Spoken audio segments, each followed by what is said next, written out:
Malloc, we have been covering terminologies related to accounting. First, account is the recording of transactions. Account is the recording of transactions. Accounting is the process of recording all transactions. Okay, actual basis means make entry for income, make immediate entry for income, make last minute entry for expense. Okay, immediate entry for income, last minute entry for expense. Okay, asset means anything which can be sold for gaining money. We will get money when we sell something. It means we have an asset. Okay, credit is the gain of respect or offering of money to someone. Credit is gained when we offer money and gain respect. Okay. Then debit. Debit is we receive money and lose respect. That is debit. Okay. Then double entry accounting. For each transaction, we make two entries. One on the debit side, other one on the credit side. Whereas it may not be on the same ledger. We'll be making debit entry on some ledger, credit entry on some other ledger. Okay. Then expense. Expense is the outflow of money for goods or services. For any goods or services. Then income or revenue. We sell goods and services and gain money. It's income. Okay. Any inflow of money gained through offer of goods or services is income. Whereas we may receive loans. It is a debit. When we receive loan, it's not income. It's a debit because we owe to pay the money back. Okay, that is a debit. Then we move on to the next one, voucher entry. Normally accounting starts with a voucher entry. We make an entry in a what, in a paper, in a piece of paper, to make sure that we are making the correct numerical entries, because there may always be mistakes. Humans make mistakes. Therefore, the first level entry of transaction is in a voucher. We will have two sides in a voucher. One is for credit, other one is for a debit. Okay, we will write which person is debited and then which person is credited and the amount to be credited or debited on a piece of paper, because it is safe. First, we may even dispose it when there is some mistake. In a voucher, if there is a mistake, we can simply throw the voucher and make another voucher. Okay. Therefore, voucher is a piece of paper on which both parties sign, the receiver and the giver. Transaction involves two persons. One person gives money, other person receives money. Both of them, the debtor and the creditor, the receiver and the giver, sign the paper. Okay, it is a voucher, it is an evidence. It becomes an evidence. Voucher is a form for entering financial transaction. This is the first step. It's even before the rough note. We have a rough note. Even before making entry in a rough note, we write it on a piece of paper and we call it a voucher. Then we bring it to the rough note, which is a journal. Then we make a fair copy, which is a ledger. Okay. Then voucher is a form for entering financial transactions. Voucher has two sides, one for debit, other for credit. Voucher also has two sides. One is for debit, other one is for credit. A voucher may result in change of asset, inventory voucher, or may result in change of monetary position, accounting voucher. There are two types of vouchers. One is for making asset related transaction entries. It is called inventory voucher or asset voucher. We may even call it asset voucher when we sell some asset of our company to other parties. Okay. Then it may simply be a transfer of money. Somebody may give us money or we may pay money to someone else. Okay, we make accounting vouchers, which are purely monetary vouchers, transfer of money. Okay, voucher is prepared against invoices or other requests for payment. When we make a voucher, we should have another evidence for supporting the voucher. Someone should have given you one invoice or bill. Invoice is the request for money even before giving you the product or service. Invoice is a prepaid offer. You pay the money, then service will happen. Whereas bill is a postpaid offer. You avail the services or goods, then you make a payment. Okay. Just like our mobile phone. We make prepaid connection, we recharge, then speak. It is prepaid connection. Invoice. Okay. We avail the services, then pay the bill. Postpaid connection. That is a bill. Okay. That is a bill. Okay. Receipt voucher is prepared against payment received from third party. In case we have supplied something, we have given some product to a purchaser, we will be gaining money, we will be getting money, for which we make receipt voucher. Instead of payment voucher, we call it a receipt voucher. We pay money, prepare payment voucher. Otherwise, prepare a receipt voucher. Prepare receipt voucher, then receive the money. Okay. Then accounting vouchers have two types. One is a payment voucher, other one is a receipt voucher. Even apart from this, there are so many types of vouchers. We are not going to bother about all those things. Voucher is a piece of paper. First, it is written prior to making a journal entry, because journal entry is also a form of proper accounting. It's like the rough note. Before entering the transaction in a rough note, we are going to write it on a piece of paper, which is called voucher. Okay, it may be an asset voucher or inventory voucher. It may be an accounting voucher. Okay, accounting voucher may be for payment or for receipt. There is another form of voucher called contra voucher, which is neither payment nor receipt. You deposit some money in a bank. It is neither income nor expense. It is keeping the money in a different form. They use contra voucher for making such entries. Contra voucher. Contra voucher is neither income nor expense. It is simple transfer of money, simple change of mode. Instead of keeping it in our cash box, we send it over to the bank. Okay, or receive money from the bank. Withdrawal. Withdrawal is also written in a contra voucher. Okay, contra. Vouchers are entered in journal before posting them to appropriate ledger. Then voucher is the starting point, after which we come to the journal. Journal is prepared based on voucher entries. Okay. Then based on journal entries, we make ledger postings. We make ledger postings. Therefore, voucher is the start point. Then we go on to the journal. Then we go on to ledgers. Ledgers. Okay. Ledger name in which a credit or debit takes place is entered in the journal itself. In a voucher, we do not mention the ledger, whereas in a journal, we make entry about which ledger it goes to. Buy. Anything which is debited is to. Then buy. Anything which credits is written as a buy ledger. Which ledger? Which ledger is goes? If this one goes to. Debit may go to a different ledger, credit may go to a different ledger. Okay, then it's simple. You don't bother about anything. There are three things for making a proper accounting entry. The first one is voucher. It is like a piece of paper.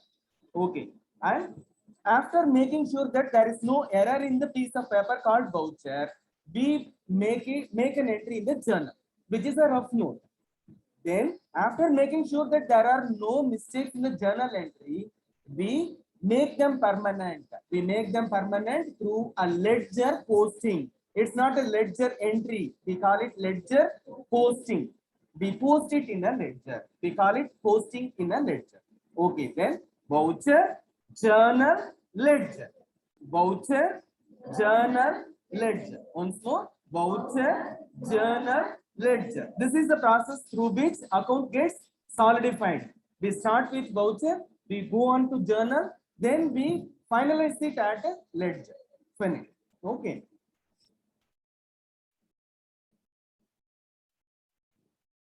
Ledger posting.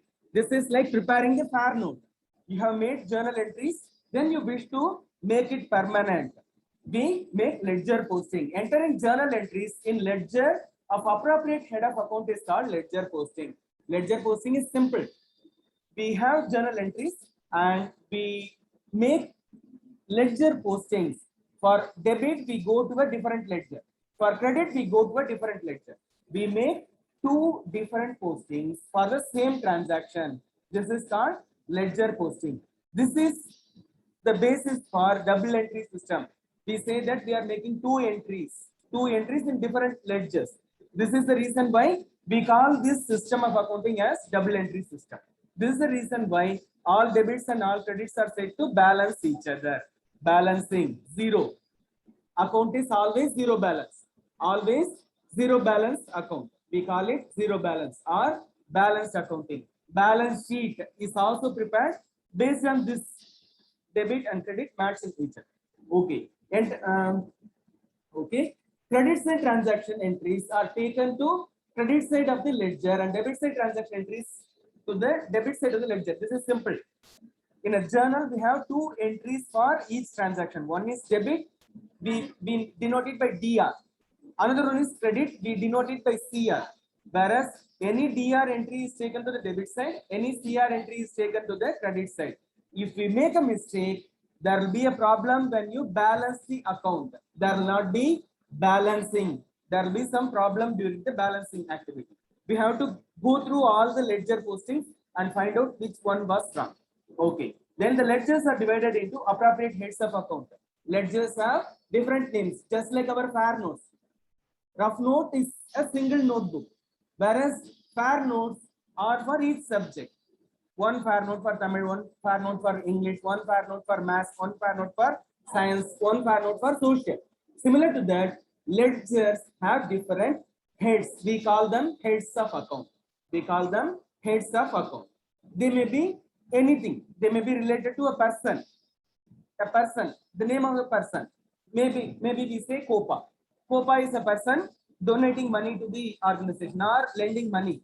We create a ledger in the name of COPA. Then bank. Our bank may be given a ledger. We may create a ledger. SBI. Another for ICICI. We create ledgers for each head of account. Each measurable head of account. Okay. Otherwise, anything which is very rare, we categorize it under miscellaneous. Miscellaneous is a head of account which is insignificant. That is, we incur expenses not on a periodic basis. There may be one entry or two entries over a period of 1 year. Such things do not qualify for a ledger. We make what is it? One payment per annum for some tax. We may some tax, income tax or anything. Okay, we need not create a ledger of its own for income tax, which will be having only one entry per annum, and it will take 100 years for the ledger to get filled up. We categorize all of them under miscellaneous rate. Miscellaneous. We will describe it in purpose. Income tax paid for financial year 2021-22. Whereas they will be grouped together. All miscellaneous items will be grouped together and written in a miscellaneous ledger. Okay. Then voucher, journal, ledger. Voucher is a general form. Journal is a general form, common for all ledgers. Whereas ledgers are different. Ledgers are different. It is the accountant who creates the ledgers. There is no rule. Any frequent transaction, any head which fetches frequent transaction has to be offered a ledger, so that we find it easy to go through the account relating to a particular person or entity, a company or bank. Okay. Then final account preparation. You write the account. Maybe someone writes the account, whereas the account should be verified by another person. Who is called the auditor. A person well qualified for verification of transaction entries and verification of objective evidences. We have said there is a concept called objective evidences. This auditor will not simply go through the accounts and balance the debits and credits. He will ensure that the account was written based on proper evidence. He will ensure that each transaction has proper supporting documents in the form of objective evidences. It may be bill, it may be voucher, it may be invoice, it may be receipt, it may be payment voucher, anything. Whereas there should be a paper, there should be a proper paper which supports this transaction. Okay. The person who verifies the accounts is called the auditor. And this audit may take place periodically. In some companies, in most of the companies, they prepare quarterly account statement. At the end of April, May, June 30 is the first quarter account preparation date. Then July, August, September is the second quarter's audit date. They will carry out the audit of all the accounts on the 30th of September and furnish the report. Then December 31 is the third quarter closing date. March 31 is the closing date for the financial year, particular accounting year. Okay, they carry out periodic audits. Final accounts are prepared at the end of financial year. When the financial year ends, they verify all the accounts, prepare a balance sheet, they prepare trial balance to verify that all credits and debits match. Then they go in for a proper balance sheet. Then they prepare statements called profit and loss statement, profit and loss statement, balance sheet and profit and loss statement are the most important statements for a company, because balance sheet gives how much financial strength the company has. The financial strength of the company can be understood from the balance sheet, whereas the amount of profit or loss incurred by the company during the financial year can be understood from the profit and loss statement. Therefore, these two are very important. Section 6 of what? Companies Act mandates that each company should release these two statements. One is the balance statement, the other one is the profit and loss statement for every financial year. Okay. Even if not at the end of quarter, for every financial year. We have seen vouchers, final account preparation. Final accounts are prepared at the end of financial year. When the financial year ends, we must prepare a final account. Then trading account, profit and loss account, and balance sheet are some of the final account formats. Trading account is the amount of transaction we do towards selling or receiving of goods. Okay, trading account. Final accounts help to ascertain the financial status of business. Final account gives the overall picture of the business's status, whether we are making good progress or are we in a loss. We have to make any corrections. All these things will become clear when final accounts are ready. Okay, we have seen three things. One is voucher entry. Okay, voucher entry is the first level paper entry for accounting. Then we go on to journal. Then we make ledger posting. Ledgers may be for different heads. For each head, we will have a ledger. Then final account preparation. Final account is the account statement prepared at the end of a financial year. It is usually the balance sheet, profit and loss statement. Then there are so many other statements. Bank balance statement, asset statement. All those things are also accompanying this. But the two most important things are balance sheet and profit and loss statement. For any company, these two are the most important statements, and they are statutory. Statutory means they are mandated by law. These two statements, the profit and loss statement and balance sheet, are mandated by Section 6 of Companies Act, that for each financial year, the company should disclose balance sheet and profit and loss statement. Okay, with this we shall stop theory. We have covered only three things. One is voucher, which is a paper for making journal entry. Which is a paper which forms the basis for journal entry. The other one is the journal, which gives the input for ledger posting. Ledger posting is the final entry of accounts without any mistakes. We make entries on two sides. On the left side for debit, on the right side for credit. Okay. Then final account preparation. For each financial year, the company should prepare final account, which consists of balance sheet, profit and loss statement, then inventory, other things. They may prepare n number of additional statements. That doesn't matter. These two are mandated by Companies Act. Mandated by Companies Act. Okay. With this, we close theory class. We shall go on to question answer and practical.